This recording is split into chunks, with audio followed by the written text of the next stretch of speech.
Orion came back again 73,414 years to Mount Neblina on the border of Venezuela and Brazil. Now, 71,933 BC, Lemuria is founded as a collective colony. Many of these races decide, okay, let's just pool our resources. And they move their Edens to a continent in the Pacific. Those star nations were the Lyrans, this is who founded Lemuria, Sirius A,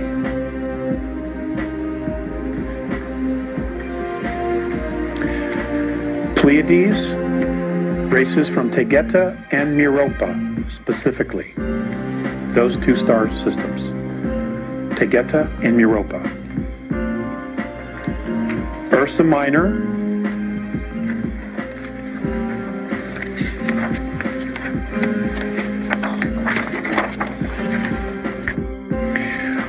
and Butes, which is Nibiru.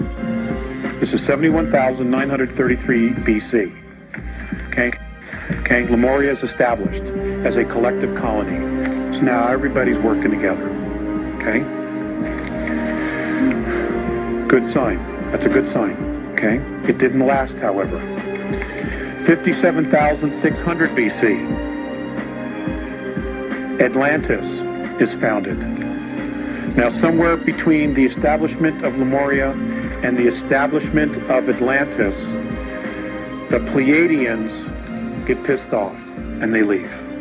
Okay? A misunderstanding. They come back.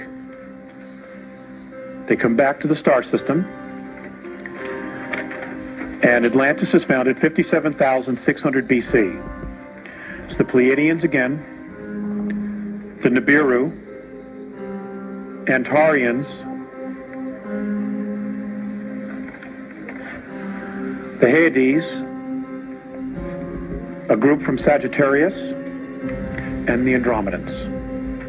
It says Pleiadians, Andromedans, Butes, which is Nibiru.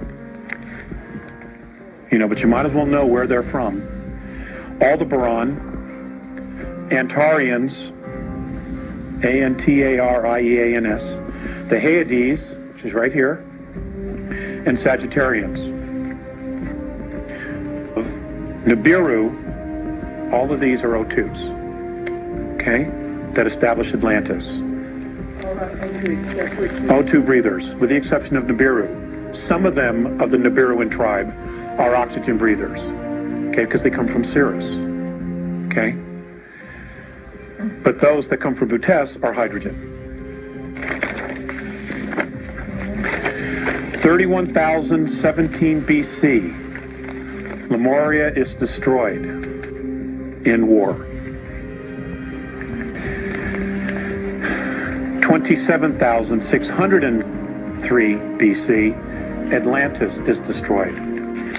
Let's talk about the races. Let's talk about the sea car, Alpha Draconis, the ancestral line of the reptilian races in our galaxy. The sea car themselves, according to legend, do not know exactly where their home system is either. That's how big the universe is, or the galaxies are. Okay, the universe. Okay, that's how big it is. According to the Andromedans, there are 100 billion galaxies known and mapped in the known universe. Okay? I'm just going to give you some things about each of the races. Mike Russ. Okay, the sea car. An absolute amazing race. The oldest known reptilian race in our galaxy. They are, in fact, the only genetic line of their kind that is not extinct. Now, when we talk about that's extinct, they have found remnants of others that came after but were extinct. Most of the reptilian civilizations that we know of today, in Butes, Orion, Capella, the ones that are on the list here that I've given you. Okay? And I, in fact, will put the slide up.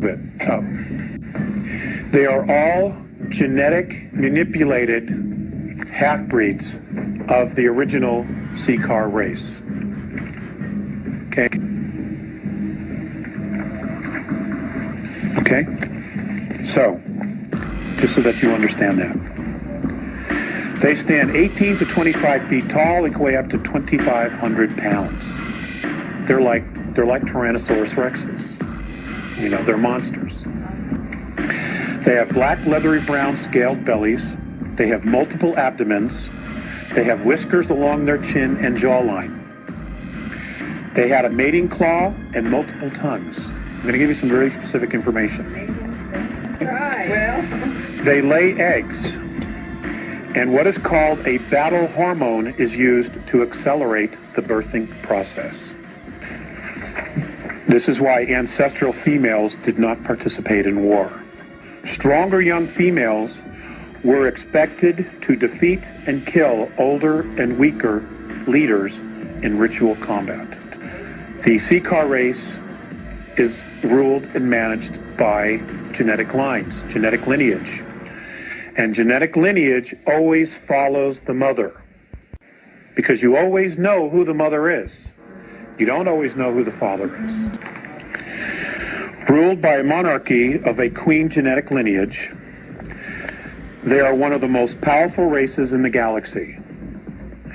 They have some of the greatest military might that has ever been seen. And the rest of the clan members are zealots and will do anything for the glory of their clans.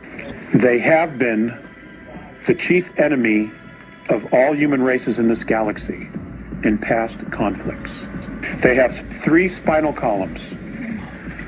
One spine is located ventrally near the stomach.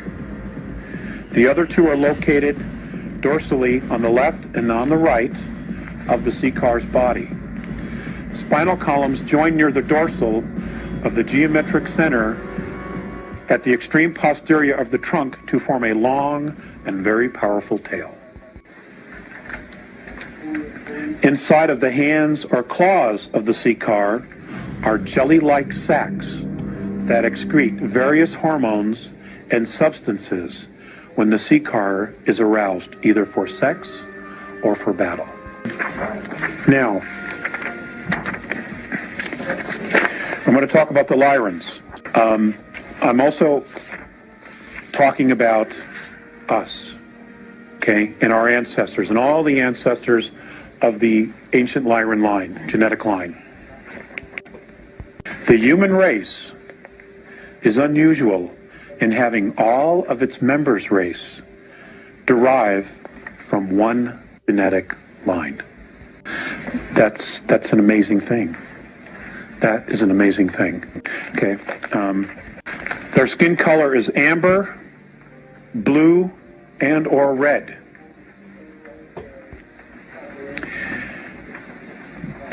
The color of the stars in their planetary systems is what caused their skin tint to change. They are the only human race to have full empathy senses and full psionic abilities. Only human race to have full empathy senses and full psionic abilities and have experienced quantum probability control. They are also considered today a retired race. In the past on Earth, they were known as Bodhisavita. Bodhisavita. Bodhisattva.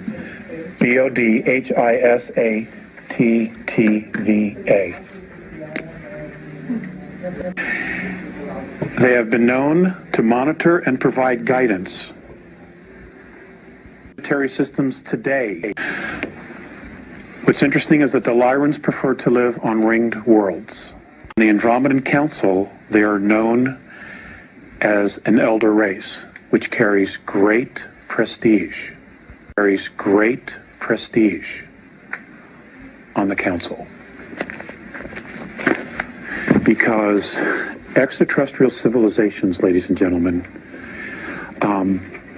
really pay close attention to genetic lineage. Okay, now we're going to talk about the human race as a whole. The Andromedan, how the Andromedans see the human race. Okay, I'm doing.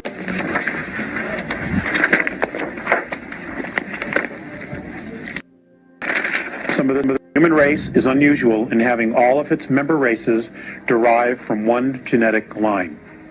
This accounts for the remarkable casual interactions of the great human civilizations. But for better or for worse, human galactic civilizations, even if they compose a single clan, have diverse evolutionary histories. That a young civilization observe traditions. It helps the young races build a culture that will function well in galactic civilization. It helps the young races build a culture that will function well in galactic civilization, as well as help guarantee that this young race will become a virtuous and productive member of the galactic commonwealth. The prestige of a mature race is always subject to debate. The general rule of respect, the general rule is the first measure of the general rule of prestige is number one, the age of the race. Okay? The age of the race. The second index is the race's lineage. The third index is the number and size of the race, or the clan, or the tribe. In standard introductions, always include identification by full name, species name, and irrelevant titles, and your home planetary system. Terra 3, or Sol, S-O-L, Terra 3. Because our star is known as Sol. We are Terra, which is third planet. Okay, third rock from the sun. Now, if you were in Mars, you would say Sol, Terra 4. Okay,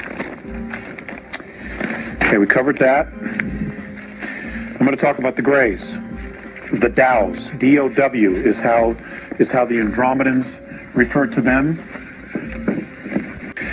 Militant race, known to be very hostile to humans.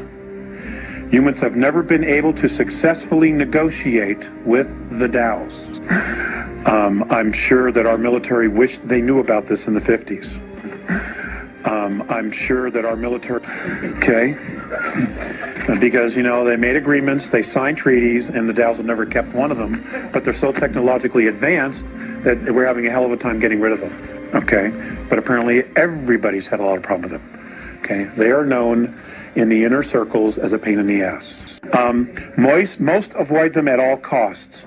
They have little empathy, if any at all, for human races, and believe that unworthy species will one day be exterminated. They have participated in all wars of enforcement.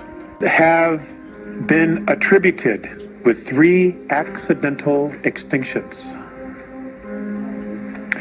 in the last 10,000 years. The Dows are under investigation for excessive genetic manipulations of at least 2 races.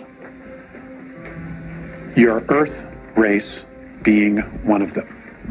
An afterthought is that they do not experience childhood.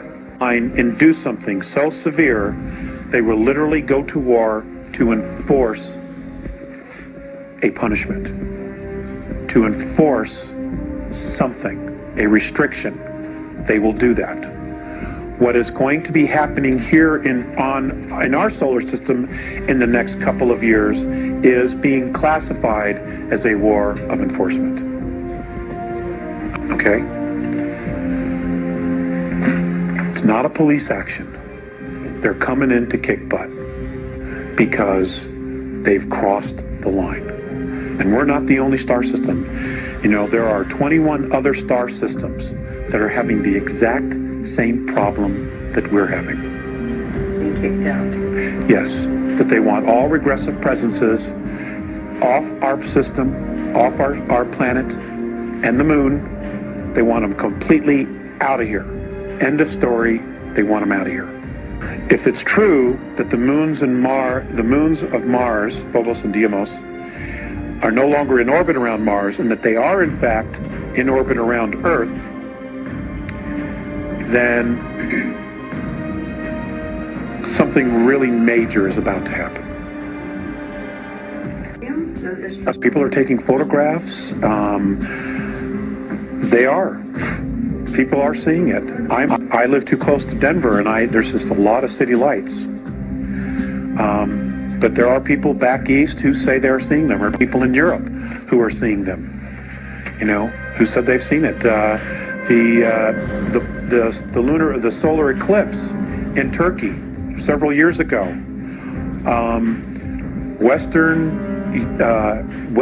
European solar eclipse. European reporters, cameramen who were taking pictures, got pictures of these two objects, and when they were blown up, they look exactly like Phobos and Deimos, following the moon. No. Well, yes, they are. Yes, they are. Well, they're both spacecraft. They're both spacecraft. It's a spacecraft. Spacecraft. It's an old hollowed-out planetoid, converted with an ecosphere on the inside and propulsion on the outside. RNA had said that the last time that Phobos, specifically, he didn't mention Deimos, had entered the Earth's atmosphere or gravitational field was when the Great Plague began. A lot of people here on Earth in the New Age circles talk about ascension.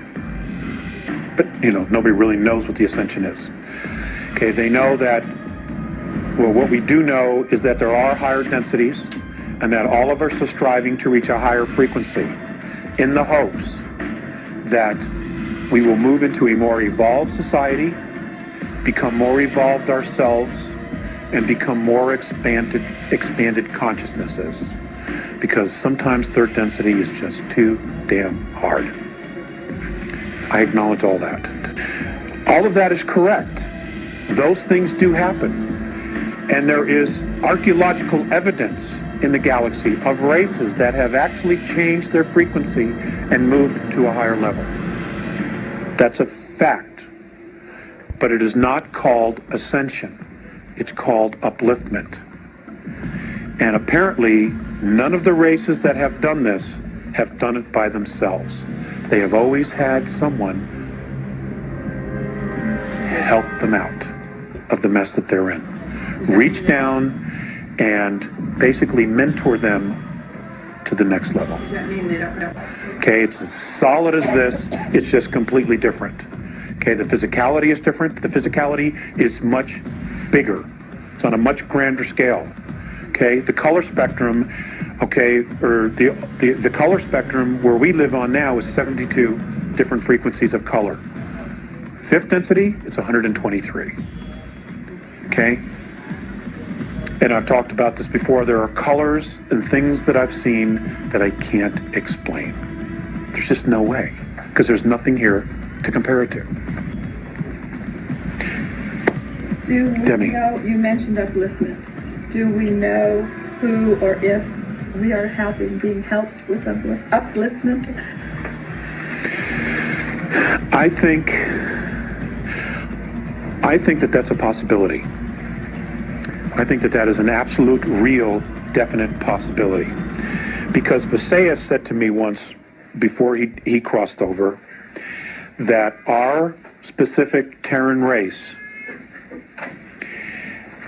was one of the most promising human species that they had seen in a very long time. Okay? Despite all the other crap. However, and But if the Andromedan Council does what they're planning to do next year and try to remove all regressive presences, extraterrestrial presences off the planet and the moon, if they do in fact do that, Mornay has said that they are planning to just sit up in space. We will all see them and watch us for anywhere from 2 to 4 years in our time. And what they want to do is they want to see how we are going to react with each other when we're not being manipulated. Will we in fact come together? Okay? Now the point that I made this morning was there was a period of 300 years where there was absolutely no extraterrestrial intervention. And what happened? We dusted off the monarchies of Europe and we created the United States of America. The United States of America, ladies and gentlemen, was never supposed to happen. It was an accident. It was never supposed to happen. Okay? The royal families of Europe, who were connected to the extraterrestrial lineages, were never supposed to lose control. Never. And once America opened up Pandora's box, a lot of people followed. You know, because we had all been sick of the tyranny, you know, and we still are. Go ahead. To follow up kind of on that, anything you might be willing to say about shape-shifting, royalty, draconians, that sort of thing?